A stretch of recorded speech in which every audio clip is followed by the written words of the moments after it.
Hello and welcome back to our YouTube channel sensible pharmacist. Students, UV visible spectroscopy की जो हम लोगों ने यूनिट स्टार्ट कर रखी है उसके अंदर हम लोगों ने अभी तक पढ़ा है कि इलेक्ट्रॉनिक ट्रांजिशन क्या होती है, और फिर हम लोगों ने पढ़ा कि जो इफ़ेक्ट ऑफ सॉल्वेंट्स होते हैं उनका इलेक्ट्रॉनिक ट्रांजिशन के ऊपर क्या इफ़ेक्ट पड़ता है, what is the relation between wavelength and energy. And आज का जो हमारा वीडियो रहने वाला है उसमें हम बियर्स एंड लैम्बर्ट्स लॉ के बारे में बहुत डिटेल में पढ़ेंगे। इस लॉ के ऊपर कंपटीशन में काफ़ी क्वेश्चंस पूछे जाते हैं। अगर हम जीपैट की बात करें तो हो सकता है उसमें भी यहाँ से कोई ना कोई क्वेश्चन पुट हो जाए। तो आप लोगों को बियर एंड लैम्बर्ट्स लॉ को स्टडी करने से पहले इंडिविजुअल कि बियर्स लॉ क्या होता है, लैम्बर्ट्स लॉ क्या होता है, और फिर ये जो Beer and Lambert's law combine किए गए हैं तो कंबाइन होने के बाद हमारे पास कौन सा एक इक्वेशन निकल के आता है इन दोनों से, तो हम डिटेल में पढ़ेंगे आज। देखिए, अगर हम बियर्स लॉ की बात करें, जो बियर्स लॉ होता है स्टूडेंट्स, आप लोग क्या पढ़ते हो इसमें, जो बियर्स ने क्या कहा था कि जब भी हम किसी सैंपल के ऊपर, जैसे मान लो ये एक सैंपल होल्डर है जिससे हम क्या कहते हैं, जब भी आप यूवी परफॉर्म करोगे तो उसे हम क्यूवेट कहते हैं। इसके ऊपर जब भी कोई किसी भी एक स्पेसिफिक इंटेंसिटी की लाइट अगर आप लोग फॉल करते हो तो वो यहाँ पे कोई ना कोई लाइट जो है वो आईटी मतलब ट्रांसमिट होती है। ठीक है, तो जो ये ट्रांसमिटेंस ऑफ लाइट होती है, ये बियर्स ने कहा कि ये ना इस पाथ लेंथ के ऊपर डिपेंड करती है कि ये जो सैंपल होल्डर है इसकी जो लेंथ है इंटरनल, ये जो लेंथ हम बात करते हैं ये कितना होता है। अब जैसे हम एक एग्जांपल से समझते हैं, हमारे पास एक ये इस लेंथ की क्यूबिट है, एक ये है और एक ये है और एक ये है। ठीक है, हमारे पास ये चार सैंपल होल्डर्स हैं, चारों की जो लेंथ है यहाँ पे वो अलग अलग है। अगर हम इसको x मानते हैं तो ये भी x है, ये भी x है और ये भी आपका x है, लेकिन सभी की जो लेंथ है उसमें क्या है, फ़र्क है। अगर आप यहाँ से जो भी इंसिडेंट लाइट आप फॉल करते हो इसके ऊपर, तो एक तो लाइट जो है आपके इतना डिस्टेंस कवर अप करती जहाँ पे ये दिख रहा है, एक वो थोड़ा इससे ज़्यादा डिस्टेंस कवर करते, और ज़्यादा डिस्टेंस कवर करेगी और ज़्यादा डिस्टेंस कवर करेगी। तो लाइट क्या है, जो भी हमारा यहाँ पे सॉल्यूशन होगा, जिसके भी हम यूवी विजिबल स्पेक्ट्रोस्कोपी परफॉर्म कर रहे हैं, वो उसके कांटेक्ट में ज़्यादा रहेगी। तो क्या है कि जितनी ज़्यादा जो हमारी लाइट है वो डिस्टेंस ट्रेवल करेगी, जो एब्जॉर्बेंस होगी उतनी ही ज़्यादा होगी और जो ट्रांसमिटेंस होगा वो उतना ही कम होगा। ये किसने कहा था, बियर्स लॉ ने। मतलब बियर्स लॉ क्या कहता है, जो एब्जॉर्बेंस होती है वो डायरेक्टली प्रोपोर्शनल होती है यहाँ पे किसके, जो पाथ लेंथ होती है। जैसे जैसे पाथ लेंथ इंक्रीज होगी, जो एब्जॉर्बेंस होती है वो उतनी ही ज़्यादा इंक्रीज होगी। ठीक है, ये तो किसने बात करी थी, हमारे बियर्स ने। फिर आता है लैम्बर्ट्स लॉ। जो लैम्बर्ट्स लॉ की अगर हम बात करें, लैम्बर्ट्स लॉ क्या कहता है कि हम अब क्या करें, जो ये जो है पाथ लेंथ है, मान लो हम जो सैंपल होल्डर जो था उसकी लेंथ को हम कांस्टेंट कर देते हैं। यहाँ पे लेंथ हमने क्या कर दी, कांस्टेंट कर दी। अब हम क्या है, चेंज क्या करेंगे, अब हम चेंज करेंगे कंसंट्रेशन। अब जैसे यहाँ पे अगर हम बियर्स की बात करें, ये जो चार सैंपल होल्डर हैं इसमें लेंथ सेम अलग अलग है, लेकिन जो कंसंट्रेशन ऑफ सैंपल है वो क्या है, सेम है। मान लो इसमें भी 10 माइक्रोग्राम पर ml का सॉल्यूशन है, इसमें भी 10 का है, इसमें भी और इसमें भी 10 का, सभी में क्या है 10 माइक्रोग्राम पर ml का है। लेकिन अब लैम्बर्ट्स क्या कहता है कि अब हम कांस्टेंट क्या रखेंगे, यहाँ पे जो पाथ लेंथ होती है, वो जो क्यूवेट है सैंपल होल्डर उसका जो वो एक स्पेसिफिक रखेंगे, कांस्टेंट रखेंगे। लेकिन अब हम यहाँ पे क्या है, जो सैंपल डाल रहे जिसके भी हमें यूवी परफॉर्म करनी है उसकी कंसंट्रेशन क्या होगी, अलग अलग होगी। मान लो 10 माइक्रोग्राम हो गई, 20 माइक्रोग्राम होगी, 30, 40, 50, ऐसे अलग अलग कंसंट्रेशन का हम सैंपल प्रिपेयर करते हैं जिसके भी हमें यूवी विजिबल परफॉर्म करनी है। तो अलग, अब जैसे जैसे कंसंट्रेशन बढ़ेगी, मॉलिक्यूल जो है उनकी कंसंट्रेशन हाई होगी। जितना ज़्यादा मॉलिक्यूल होंगे, जितना ज़्यादा कंसंट्रेटेड होगा सैंपल, वो उतनी ही लाइट को ज़्यादा एब्जॉर्ब करेगा। जितनी लाइट को वो ज़्यादा एब्जॉर्ब करेगा उतनी ही लाइट क्या होगी, ट्रांसमिट कम होगी। ये किसने कहा था, लैम्बर्ट्स लॉ ने। अब फिर क्या हुआ, इन दोनों की आपस में एक लिमिटेशन है, जैसे बियर्स ने कॉन्सेंट्रेशन के ऊपर बात नहीं करी, लैम्बर्ट्स ने क्या है वो पाथ लेंथ के ऊपर बात नहीं करी। फिर क्या करते हैं हम, बियर एंड लैम्बर्ट दोनों लॉ के अंदर से जो हमें इक्वेशंस मिलती हैं हम उनको क्या कर देते हैं, ज्वाइन कर देते हैं एक दूसरे से, तो उसी से फिर हमें एक नया लॉ मिलता है, that is Beer and Lambert's law, जो कि बहुत इंपॉर्टेंट होता है। अब हम इसको डिटेल में करते हैं। बियर एंड लैम्बर्ट्स लॉ क्या कहता है, मान लो ये आपका सैंपल होल्डर है, इसके अंदर एक जो है सैंपल फिल है जिसकी भी हमें यूवी विजिबल स्पेक्ट्रोस्कोपी परफॉर्म करनी है। यहाँ से हम इंसिडेंट लाइट डालेंगे, सोर्स ऑफ मोनोक्रोमेटिक लाइट, मतलब एक स्पेसिफिक इंटेंसिटी की लाइट को हम यहाँ पे क्या है सैंपल के ऊपर फॉल करते हैं। अब देखिए यहाँ पे कई सारी चीज़ें कांस्टेंट हैं, लेंथ क्या है वो भी कांस्टेंट है, जो इंसिडेंट लाइट डाल रहे हैं उसकी भी अपनी एक स्पेसिफिक लैम्डा मैक्स वैल्यू है, मतलब ये नहीं है कि हमने कभी किसी लैम्डा मैक्स की डाल दी एक ही सैंपल पे कभी किसी पे, मतलब जो हम सैंपल ले रहे हैं उसके ऊपर जो इंसिडेंट लाइट डालेंगे उसकी एक स्पेसिफिक लैम्डा मैक्स वैल्यू होगी, वही हमें क्या है सैंपल के ऊपर फॉल करनी होती है। और फिर वो सैंपल क्या होगा उस लाइट को एब्जॉर्ब करेगा, एब्जॉर्ब करने के बाद जितनी वो लाइट एब्जॉर्ब करता है कुछ लाइट को वो ट्रांसमिट कर देता है।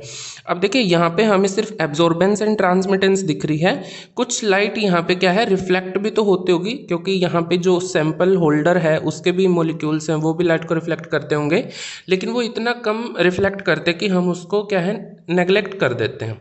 ठीक है, तो सोर्स ऑफ मोनोक्रोमेटिक लाइट है यहाँ पे, जब हमने आई नोट जो कि एक इंसिडेंट लाइट है स्पेसिफिक इंटेंसिटी की, जब इस सैंपल होल्डर के ऊपर फॉल करी तो यहाँ से ट्रांसमिट हुई, और जो ये ट्रांसमिटेड लाइट है वो डिटेक्टर के ऊपर पहुँचती है। तो हम यहाँ से क्या निकालते हैं, एब्जॉर्ब यहाँ से जितना डाला और यहाँ से कितना ट्रांसमिट हुआ। अब हम इनको आपस में माइनस कर देंगे तो हमारे पास क्या है एब्जॉर्बेंस आ जाएगी। कैसे आएगी वो हमें एक इक्वेशन से पता चलेगा, हम उससे निकालते हैं। देखिए अब यहाँ पे एक इक्वेशन है, इंसिडेंट लाइट अपॉन में जो लेंथ है, जो ये क्यूवेट है इसकी जो लेंथ है हमने देखा था कि एक्स हमने कंसिडर किया था उसको, आप चाहो तो उसको बी बोल सकते हो, एक्स बोल सकते हो, डिपेंड ऑन यू जो बुक में लिखा है, कई बुक्स में एक्स लिखा होता है कई में बी लिखा होता है। तो d I upon d x is directly proportional to concentration and incident of light. देखिए ये जो इक्वेशन है, इस जो भी हमारे पास ये डायग्राम है इससे ये इक्वेशन निकल के आती है।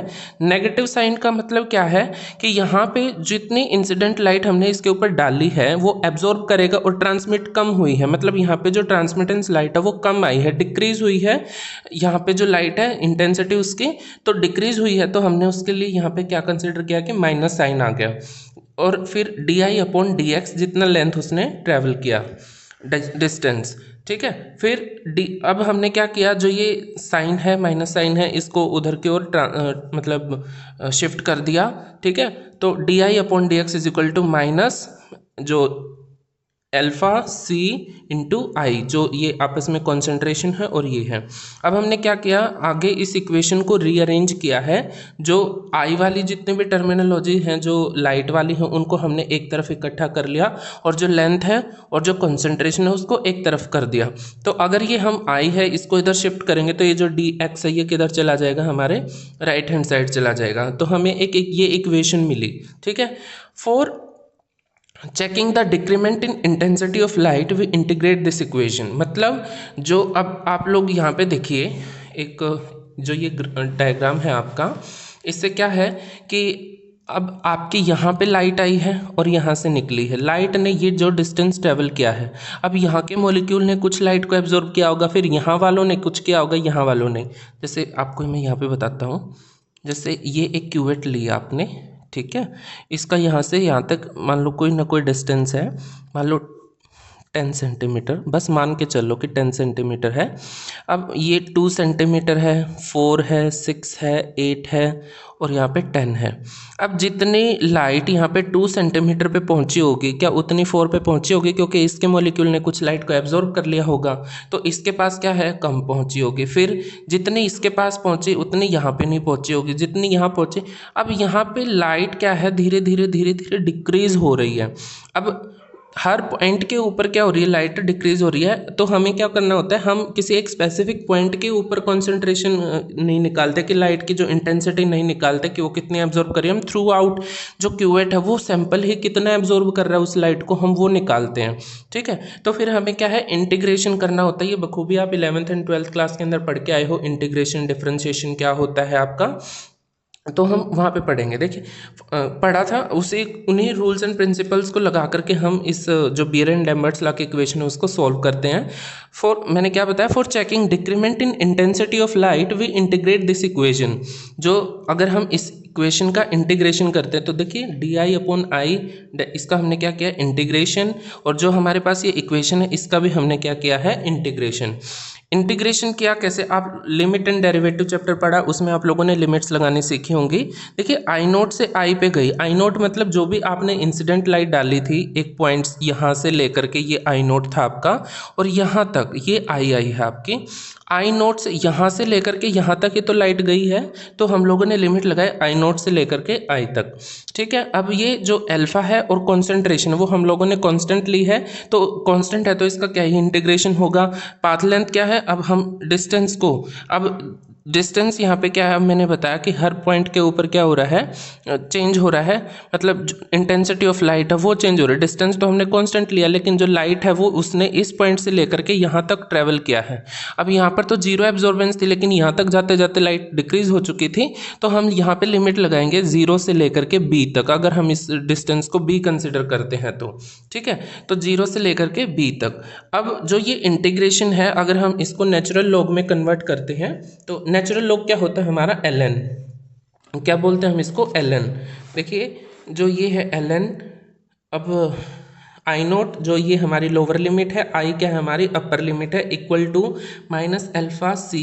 अब ये जो x है, अब क्या होता है, डिफरेंशिएशन से हमारा ये क्या होता है, कैंसिल आउट हो जाता है, तो बचा क्या, x। लिमिट क्या है, 0 से लेकर के b तक की। ठीक है, फिर हम क्या करते हैं, upper limit minus lower limit, इन इक्वेशंस को सोल्व करने के लिए ln i माइनस में ln naught, upper limit ln i minus में ln नोट, ये आई नोट है तो ये हो गई हमारी lower limit, equal to minus alpha C. अब इसी के ऊपर वही अपर लिमिट माइनस में लोअर लिमिट, ये हो गया हमारा। अब देखिए जब हम डिफरेंशिएशन में हम लोगों ने ना डिफरेंशिएशन पढ़ा था, 1/x dx का जो इंटीग्रेशन होता है वो क्या होता है, log x, और इसी को फिर हम नेचुरल लॉग में कन्वर्ट कर देते हैं, उसे हम क्या कहते हैं, ln x। और जो ये ln x होता है, ये इसको हम क्या है, log e भी बोलते हैं, और log e को जब हम log 10 में कन्वर्ट करते हैं तो 2.303 log के पास log 10, ये हमारा क्या होता है, एक वैल्यू होता है। इसको याद रखना, हमें इसको आगे इक्वेशन के अंदर पुट करना है। आई होप यहाँ तक आप लोगों को कवर रहा होगा कि हम क्या कर रहे हैं। इंटीग्रेशन किया अभी तक हम लोगों ने, जो हमने जो ऊपर वाला जो डायग्राम था उससे जो इक्वेशन मिली थी, अभी हमें क्या निकालनी है, एब्जॉर्बेंस निकालनी है। बियर एंड लैम्बर्ट्स लॉ को कंबाइन करना हमें इस इक्वेशंस के, तो हम अभी करते हैं। देखिए वो जो पीछे इक्वेशन थी ln i/i naught is equal to minus alpha c into b, हम लोगों ने उसको सोल्व किया। So upon taking negative from right hand side and left hand side, अगर ये जो माइनस साइन है अगर हम इसको राइट हैंड साइड से लेफ्ट हैंड साइड लेके जाते हैं तो ln i naught upon i, मतलब रेसिप्रोकल हो गया इस इक्वेशन का। जो i नोट है वो ऊपर चला गया, i कहाँ है, नीचे आ गया, क्योंकि माइनस साइन हम लोगों ने इस साइड शिफ्ट किया है। तो ln naught I naught upon I is equal to alpha into C into b. B कहाँ से आया मैंने अभी बताया ही था आप लोगों को। ठीक है, अब देखिए ln आई नोट अपॉन आई, अब ये जो ln की वैल्यू है हमने कन्वर्ट किया था, ये नेचुरल लॉग था, हमने अभी बताया मैंने उसको 2.303 log 10 से हम उसको लिख सकते हैं। तो हम लोगों ने इस ln की जगह क्या किया, इस वैल्यू को पुट कर दिया 2.303 log के पावर 10, और ये क्या हमारा I naught upon I is equal to alpha into C into B, यही आ गया। अब हम क्या करेंगे, इस इक्वेशन को रीअरेंज करेंगे, मतलब जो ये कांस्टेंट टर्म है इसको एक साइड रखेंगे, और जो हमारा कंसंट्रेशन है और जो लेंथ है उसको हम इस साइड ले आएंगे। ठीक है, अब हम अगर इसको एक साइड लेके आते हैं तो अल्फा इज इक्वल टू, क्योंकि अल्फा इस साइड अकेला रह गया, अब जो ये है इधर मल्टीप्लीकेशन में इधर आके किस में चली जाएंगी, डिवाइड हो जाएंगी। तो 2.303 सी इंटू बी ये आ गया, इंटू में log I naught upon I. यहाँ तक आया समझ। आगे क्या किया हम लोगों ने, आगे हमने कुछ नहीं किया, बहुत ही सिंपल है। जो ये हमारा 2.303 है, इसको हम फर्दर क्या किया, हम अल्फ़ा की साइड ले आए, ठीक है, क्योंकि ये भी क्या थी, एक कांस्टेंट वैल्यू थी किसकी, log 10 में जब हम लोगों ने नेचुरल लॉग को कन्वर्ट किया था। सो अगर हम इस इधर ये डिवाइड में है, इधर मल्टीप्लाई में है, तो इधर आके क्या है वो डिवाइड में हो जाएगी। अल्फ़ा अपॉन में 2.303 इक्वल टू, अब यहाँ पे क्या बचा, कुछ नहीं, 1 है, तो 1 अपॉन में c into b log I naught upon I, ठीक है। अब ये जो है ये एक कांस्टेंट वैल्यू है। अब इसी कांस्टेंट वैल्यू की जगह एक और कांस्टेंट वैल्यू आ गई हमारे, क्या, इसी को सब्स्टिट्यूट करने के लिए। सब्स्टिट्यूटेड वैल्यू क्या है, इसी को हम बोलते हैं मोलर एब्जॉर्प्टिविटी। ये क्या है, एप्सिलॉन है हमारा, क्या है, एप्सिलॉन। इसको ही हम क्या कहते हैं, मोलर एब्जॉर्प्टिविटी। अब इसकी जगह हम क्या लिख सकते हैं, epsilon. E is equal to 1 upon c into b log I naught upon I, यही कहा हम लोगों ने। अब देखिए यहाँ पे ये क्या है, डिवाइड में उतर जाएगा, तो ये किस में हो जाएगा, मल्टीप्लाई में। E into C into b is equal to log I naught upon I. यहाँ तक आया समझ में। अब देखिए log I naught upon I को हम और पहले क्या लिखते थे, एब्जॉर्बेंस, मतलब जो आपका log आई नोट अपॉन आई है उसको हम एक इक्वल पुट करते थे, यही क्या है, आपका एब्जॉर्प्शन है। क्या है ये, एब्जॉर्प्शन है। तो इसकी जगह हम क्या लिख सकते हैं, ए ही आपके क्या है, एब्जॉर्प्शन। तो absorption is equal to epsilon into C into b, ये लिख सकते हैं। अब यही तो है हमारे पास बड़ी इंपॉर्टेंट इक्वेशन, यहाँ से ही हम लोगों ने क्या निकाली है, एब्जॉर्प्शन की। जो एब्जॉर्प्शन होती है वो हमारी डायरेक्टली प्रोपोर्शनल होती है किससे, सॉरी, यहाँ पे देखिए आप इस इक्वेशन को, जो एब्जॉर्प्शन होती है, ये एक बहुत ही इंपॉर्टेंट इक्वेशन आई हमारी। Absorption is directly proportional to जो डिस्टेंस है उसका पाथ लेंथ, जैसे हम कह रहे हैं, एंड कंसंट्रेशन, ठीक है। यही हमारा क्या है, बियर एंड लैम्बर्ट्स लॉ है। अब जैसे हम लोगों ने यहाँ पे एब्जॉर्बेंस निकाला है, ऐसे ही हम क्या है, ट्रांसमिटेंस भी निकाल सकते हैं। तो हम लोग के लिए इतना ही था आज का हमारा जो वीडियो है। हम लोगों ने पढ़ा क्या, बियर एंड लैम्बर्ट्स लॉ। पहले हम लोगों ने देखा कि बियर्स लॉ क्या है, फिर हमने देखा लैम्बर्ट्स लॉ क्या है, और फिर हमने इन बियर एंड लैम्बर्ट्स लॉ दोनों को कंपाइल किया है। कंपाइल करने के बाद हम लोगों को क्या निकल के आया कि जो एब्जॉर्प्शन है वो दोनों ही पैरामीटर्स पे डिपेंड करती है, उस पर कॉन्सेंट्रेशन पे भी और पाथ लेंथ के ऊपर भी। तो जब भी हम यूवी विजिबल स्पेक्ट्रोस्कोपी परफॉर्म करते हैं तो वो किस रूल को फॉलो करती है, बियर एंड लैम्बर्ट्स लॉ को। चलिए मिलते हैं कल हम अगले वीडियो में, तब तक के लिए take care and bye bye. Thank you so much.